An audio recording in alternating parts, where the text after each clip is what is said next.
Hi friends! Today I'm going to show everyone how to create a mask, a simple mask without needing a sewing machine.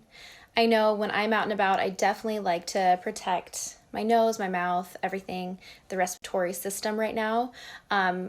Super essential. Who knows how long we're going to be needing to wear a mask for, if not for like now, forever.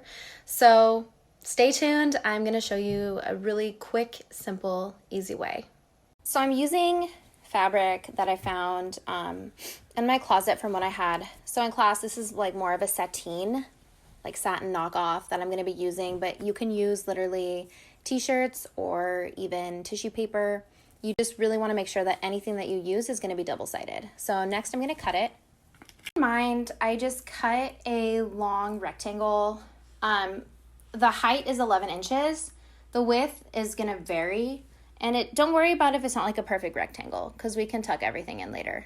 Next, you're going to need 2 hair ties, and that's going to be to tie the fabric onto your ears, something to anchor.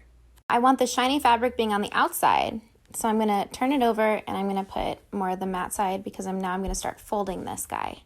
And then I tied these onto the very end after like holding it up to my face to see the proper measurements for me.